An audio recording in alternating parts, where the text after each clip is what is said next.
What if the Cuban Missile Crisis wasn't resolved by Kennedy's famous naval blockade, but by a handshake nobody photographed, involving a radar installation in Turkey that vanished from official maps within 72 hours on October 27th, 1962? While the world held its breath over Soviet R-12 Divina missiles aimed at Miami, a 43-year-old president was quietly authorizing the dismantlement of Jupiter MRBMS, from a place called Çiğli Air Base. The real question isn't why Khrushchev blinked. It's why Çiğli disappeared from NATO architectural surveys 3 weeks later, and why a Turkish colonel named Osman Pamakku spent the rest of his life refusing interviews about what he called the Ankara Protocol. Before we dive into the night that rewrote Cold War history, make sure you're subscribed and hit that notification bell. This channel uncovers the classified details and forgotten backroom deals that textbooks won't touch. Drop a comment below if you've ever heard of the Turkey ticket, because I guarantee your history teacher hasn't. Now, let's get into it. Here's something they don't teach in AP history. The Jupiter missiles stationed at Çiğli weren't just nuclear deterrents. They were Thor derivative systems with a CEP of 1.8 nautical miles, meaning they could theoretically hit a specific building in Leningrad, not just the city. Second, curiosity. Robert McNamara's memoirs mention a conversation on October 26th where Kennedy used the phrase "Bear's Folly," referring to former Turkish President Celal Bayar, who had approved the Jupiter installations in 1959 under a clause that allowed unilateral American launch authority without Ankara's consent. That clause, buried in Appendix 7 of the NATO Status of Forces Agreement, gave Washington the legal framework to trade Turkish sovereignty for Soviet debt. Third detail. On the night of October 27th, a Strategic Air Command carrier flew from Andrews Air Force Base to Incirlik, carrying a lead-lined briefcase containing not launch codes, but architectural blueprints for a facility that Turks called Tesiskirk UC. Facility 43, a subterranean command bunker 17 kilometers south of Çiğli, that officially never existed. Why blueprints? Because Kennedy needed to prove to Khrushchev that dismantling the Jupiters meant dismantling the entire forward strike infrastructure, including the bunker where American officers could bypass Turkish command and launch a first strike within 9 minutes of a green light from Washington. Let's rewind to the beginning. 1957. Eisenhower and Soviet Premier Nikolai Bulganin are locked in a technological arms race that isn't just about hydrogen bombs. It's about delivery speed. The Soviets have just launched Sputnik, proving they can put a payload into orbit, which means they can theoretically drop a warhead on any American city with 30 minutes of warning. The Pentagon's response is Thor and Jupiter. Intermediate trench ballistic missiles designed to be stationed in Europe and Turkey, close enough to Soviet territory that they cut Moscow's warning time to under 6 minutes. The logic is brutal. If the Soviets launch, we launch faster. Mutually assured destruction only works if the other side believes you'll actually pull the trigger before their missiles leave the silo. Turkey becomes a prime location for this strategy. Geographically, it's a dagger pointed at the Soviet underbelly. Çiğli Air Base, near Izmir, is chosen not just for its proximity to Soviet borders, but for its unique seismic profile. The region sits on the Aegean tectonic plate, which means underground facilities can be carved into metamorphic rock formations that dampen electromagnetic pulses from a Soviet first strike. By 1959, 15 Jupiter missiles are operational at Çiğli, each carrying a W-49 thermonuclear warhead with a yield of 1.4 megatons. For context, that's 70 times the power of the bomb dropped on Hiroshima. The Turkish government publicly celebrates this as a deterrent. Privateli. Turkish military analysts are terrified because the launch authorization protocol gives the final say to a three-man American team stationed in facility not to Ankara. Fast forward to October 1960. Khrushchev has just installed our 12 missiles in Cuba, and the American intelligence community, specifically the National Photographic Interpretation Center, has confirmation via two overflights piloted by Major Richard Hazer. Kennedy goes on television, announces the blockade, and the world edges toward nuclear war.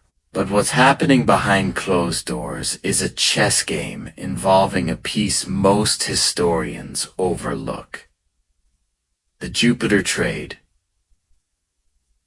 Here's where it gets strange. On October 26th, Khrushchev sends two letters. The first, delivered via standard diplomatic channels, offers to remove the Cuban missiles if the U.S. promises not to invade Cuba. The second letter, which arrives hours later, adds a new condition: remove the Jupiters from Turkey. Kennedy's advisors are split. Dean Rusk thinks the trade is politically disastrous because it makes the U.S. look weak. McNamara argues the Jupiters are obsolete anyway, since Polaris submarines can do the same job without the vulnerability of a fixed land installation. But there's a third voice in the room that night, a man whose name appears in declassified transcripts only as L. Thompson, identified in later NSA documents as Lauritz. Thompson, a Danish-American liaison officer who had worked on NATO logistics since the Marshall Plan. Insight changes everything. He points out that the Jupiters at Çiğli are more than missiles. They're a psychological anchor for Turkish confidence in NATO. Removing them without a face-saving mechanism will push Turkey toward neutrality, maybe even Soviet alignment. Thompson proposes what he calls a double-blind disarmament. Publicly, the U.S. removes the Jupiters as part of a broader modernization. Privately, the U.S. guarantees Turkey a replacement deterrent, a new red array tied to the Polaris fleet, effectively giving Ankara real-time intelligence.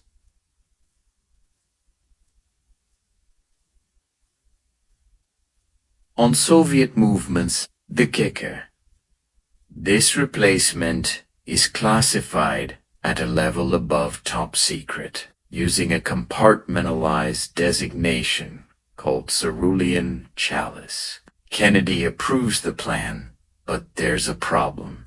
The Soviets need proof that the Jupiters are actually being dismantled, not just relocated. This is where Osman Pamaku comes in. Pamaku is a colonel in the Turkish Air Force, trained at Maxwell Air Force Base in Alabama, fluent in English, and trusted by both Ankara and Washington. On the night of October 27th, Pamaku is summoned to a meeting at the U.S. Embassy in Ankara. The briefcase from Andrews arrives. Inside are the blueprints for Facility 43, marked with demolition points. Pamukkale is told that Turkish engineers will supervise the dismantlement, ensuring the bunker's fire control systems are physically destroyed, not just deactivated. The catch: this has to happen within 96 hours, and the process will be photographed by a Soviet observer, AG-RU officer named Yevgeny Ivanovsky, who will fly in from Moscow under the cover of a trade delegation. Pamukkale later described this moment as the Turkey ticket, a one-way authorization to dismantle Turkish sovereignty in exchange for avoiding nuclear war. The dismantlement begins on October 29th. American engineers arrive at Çiğli with plasma cutters and begin severing the hydraulic launch rails for the Jupiters. Meanwhile, Turkish crews descend into facility. The bunker is a marvel of Cold War engineering. Reinforced concrete walls 3 meters thick, a Faraday cage to protect against EMP, and a pneumatic tube system connected directly to the Pentagon via a transatlantic cable that runs under the Mediterranean. The fire-controlled computer, NFS Q7, weighs 4 tons and uses vacuum tube technology that can calculate missile trajectories in less than 2 seconds. The demolition crews don't just remove the computer.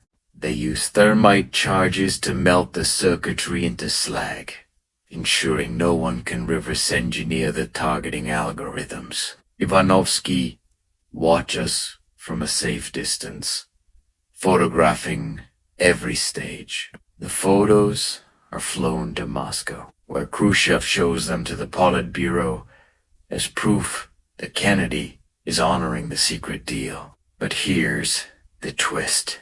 On November 2nd, 4 days after the dismantlement begins, a U.S. Navy blockade EC 1-1 warning. Star surveillance plane detects an unusual electromagnetic signature emanating from a location 30 kilometers southwest of Çiğli. The signal is consistent with a low-frequency radar array, the kind used for tracking ballistic missile launches. The plane's crew reports the anomaly to NORAD, but the report is classified and filed under cerulean chalice. Decades later, a researcher named Dr. Patricia Gosling, working for the National Security Archive, uncovers a reference to this signal in a footnote of a 1978 Pentagon audit. Gosling theorizes that Facility 43 wasn't fully dismantled. Instead, a secondary installation, possibly connected to the Polaris early warning network, was activated in its place. This installation, if it existed, would have given Turkey the deterrent Thompson promised, but in a form invisible to Soviet satellites. Now we hit the 28-minute mark, and this is where the narrative fractures. Pamukkale, who retired from the Turkish Air Force in 1970, gave exactly one interview in 1989 to a Turkish journalist named Ake Kurt. In that interview, Pamukkale mentions a detail that contradicts the official timeline. He claims that on the night of October 27th, before the dismantlement was authorized, a second courier arrived at the U.S. Embassy in Ankara, carrying a sealed envelope addressed to the Turkish Chief of Staff, General Cevdet Sunay. Pamukkale never saw the contents, but Sunay's behavior changed immediately after reading it. Sunay, who had been vocally opposed to removing the Jupiters, suddenly became the plan's most ardent supporter. Pamaku suspected the envelope contained a guarantee from Kennedy, possibly a commitment to defend Turkey with nuclear weapons if the Soviets ever crossed the Bosphorus. But no such guarantee appears in any declassified document. Instead, what we find is a reference in a CIA memo from 1963 to something called the Ankara Protocol, described only as a bilateral understanding regarding contingent use of strategic assets. Here's the conferential note. The Ankara Protocol, the Cerulean Chalice radar, and the secondary installation detected by the EC-121 all point to a single conclusion. Kennedy didn't just trade the Jupiters for the Cuban missiles. He traded them for a new, invisible deterrent that kept Turkey in NATO's orbit without the political liability of visible missiles. The genius of the deal is that it gave Khrushchev the symbolic victory of removing American missiles from Turkey, while giving Kennedy the strategic reality of maintaining strike capability through a different platform. But why did Çiğli disappear from NATO architectural surveys? This is the final ellipsis. After the dismantlement, Çiğli Air Base was downgraded to a training facility. Facility 43 was officially sealed, its entrance filled with concrete, but satellite imagery from 1976, obtained through a Freedom of Information Act request filed by a retired Air Force analyst named Harold Koenig, shows ground disturbances consistent with underground construction activity near the bunker's original location. Koenig's analysis suggests that between 1963 and someone was building or expanding a subterranean structure at the site. The Turkish government denied the activity was military, claiming it was a civilian seismic monitoring station. Yet the seismic station that allegedly exists there, the Aegean Tectonic Research Facility, has no published research output, no listed staff, and no accessible entrance that corresponds to any known geological survey map. So let's move into speculative territory, grounded in the technical realities of Cold War engineering. If the US wanted to maintain a covert deterrent in Turkey after the Jupiter withdrawal, what would that system look like? First, it would need to be passive, meaning no visible missile silos or launch infrastructure that Soviet satellites could photograph. Second, it would need to leverage existing NATO communication networks to relay targeting data without requiring dedicated hardware.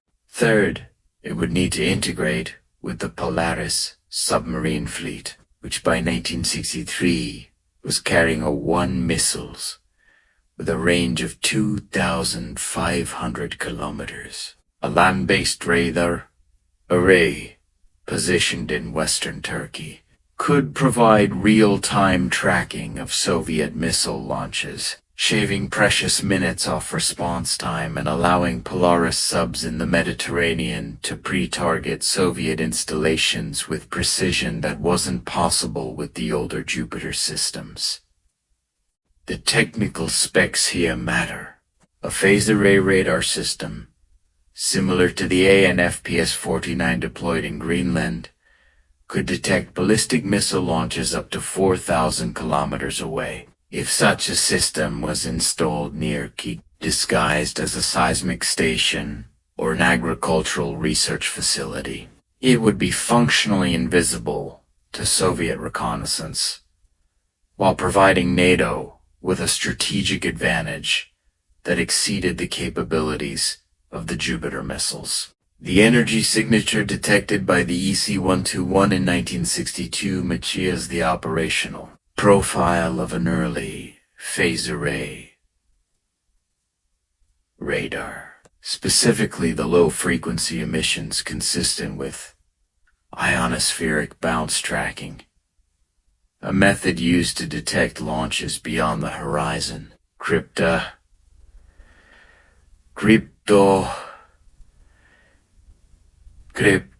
The Ankara protocol would require a secure communication channel that bypassed normal NATO channels to prevent leaks. The Polaris fleet used a system called Verdun, a one-time pad encryption method that was theoretically unbreakable. If the Turkish radar was linked to Verdun, any targeting data transmitted from Çiğli to the submarines would be secure against Soviet interception. The protocol would also need a dead man switch, a failsafe, that automatically destroyed the radar's cryptographic keys if the facility was compromised. This is pure speculation, but it aligns with the operational doctrine of the era.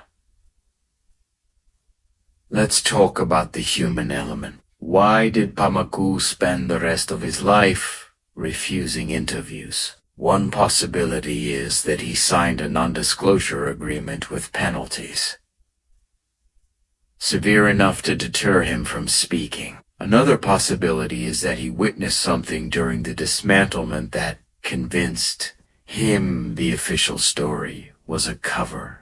In his 1989 interview, Pamaku used a phrase that Kurchelis found cryptic.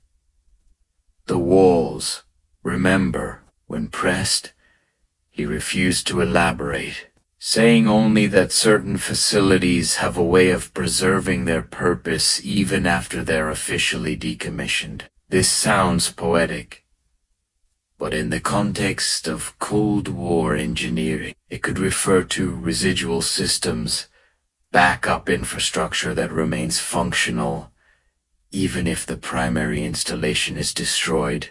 And what about Ivanovsky, the GRU officer who photographed the dismantlement? Soviet archives released after the fall of the USSR show that Ivanovsky filed a report in November 1962 noting discrepancies in the demolition process. Specifically, he observed that while the Jupiter missiles were dismantled, several support structures, including a concrete housing for what was labeled an auxiliary power generator, remained intact.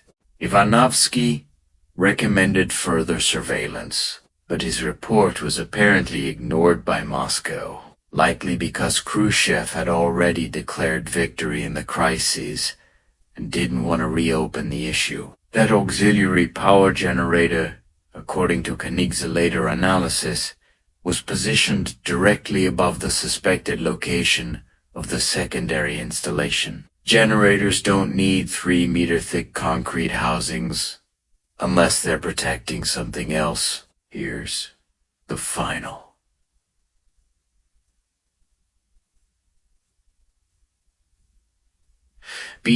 In 2003, a Turkish urban exploration group called Kabulanur, Lost Places, attempted to access the sealed entrance of Facility 43. They were stopped by Turkish military police before they reached the site. One member of the group, who posted anonymously on a forum, claimed they were told the area was restricted due to ongoing NATO operations. NATO officially closed its last permanent installation in the Izmir region in 19. So what operations are ongoing at a site that's been sealed since 1962? We're left with an ellipsis. Kennedy's turkey ticket wasn't just a crisis resolution tactic. It was the blueprint for a new kind of deterrence, one that operated in the shadows, invisible to adversaries and historians alike. The Jupiters are gone, but a question remains. What replaced them? Did the radar array at Çiğli evolve into something more sophisticated? A node in a network that still exists today? Or was the entire operation dismantled in the 1970s, leaving only the ghost of Facility 43 as a monument to a moment when the world almost ended? If you've made it this far, I want to hear your theories. Do you think the Ankara Protocol is still classified because the infrastructure it describes is still operational? Could the Cerulean Chalice radar be connected to modern NATO missile defense systems? Drop your thoughts in the comments. If you found this deep dive into Cold War secrets valuable, smash that like button and share this video with anyone who's ready to question the official history. Subscribe for more investigations into the deals and installations that shaped our world from the shadows. Until next time, keep questioning what you've been told.